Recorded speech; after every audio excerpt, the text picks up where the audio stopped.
Hello, I am Martin from Vis Pacem in Denmark. This is part 4 of the IBaC Unveil series. We have finally graduated from the concept guns and reached peak Vis Pacem tactical doctrine. I give to you the IBaC QTS standard issue. Before we dive into this video, I would like to remind you that, as previously mentioned, this is a part 4 of a series. There are 3 other videos before this. The first video is about the dual trigger system. The second video is about the basics of the quad trigger system. And the third video dives further into the evolved quad trigger system. All of them provide a really good context for what you are about to see now. So if you haven't seen them, I highly recommend that you do so. I have placed links to the videos in the description below. But let's get back to the standard issue. The gun is, as the name implies, not a concept gun. Rather, it is intended as a baseline IBaC QTS series gun. The list of improvements in the standard issue, as opposed to the guns that you have seen in previous videos, is far too long for me to dive into in this video, as the video will simply be too long. Instead, I will focus on the highlights of the standard issue, and in later videos I will go more into details in such topics as mechanical design, ergonomics, user interface and subsystems. The standard issue has a range of accessories and subsystems. These include the quad trigger system, the dual asynchronous strobe, the Directional Sound Amplifier, and underneath the barrel, integrated into the front, is a utility laser. You probably can't see it, but it will be demonstrated later in the video. As something new, the standard issue also has a camera bay for a gun cam.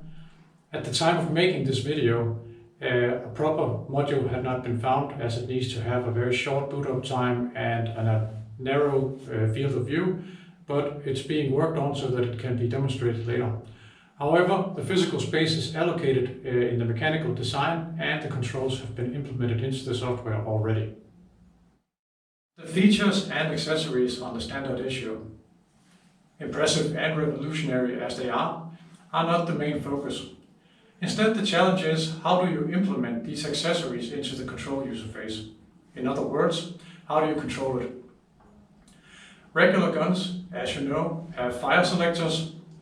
You will not find any fire selectors on pure DTS or QTS guns.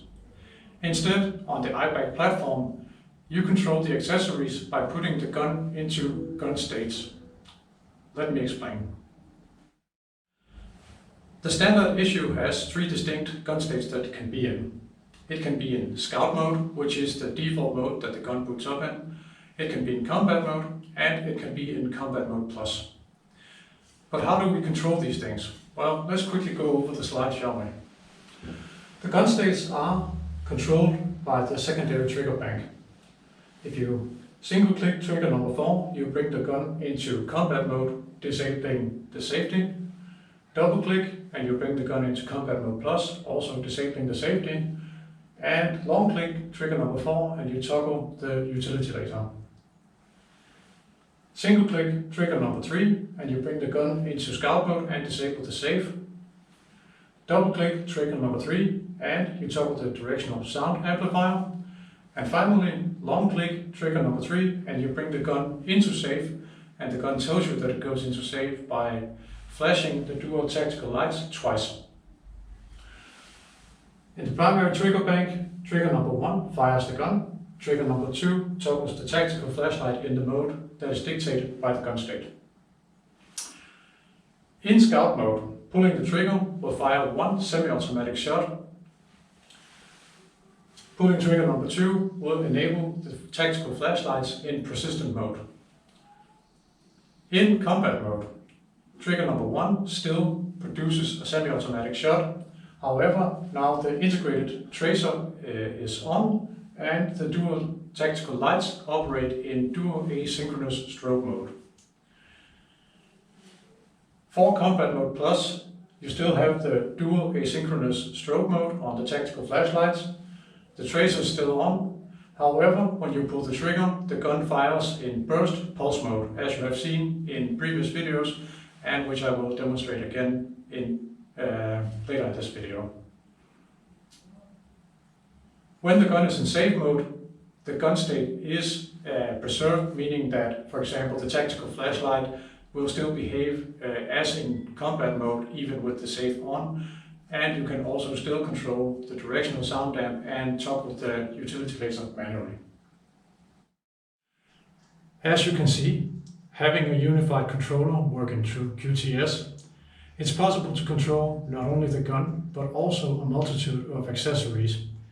All of it one-handed and ambidextrously. By combining firepower and technology while taking into account human psychology and physiology, Vis Pacem has developed the standard issue, a carbine far superior to anything on the market today. But enough talk, let's shoot.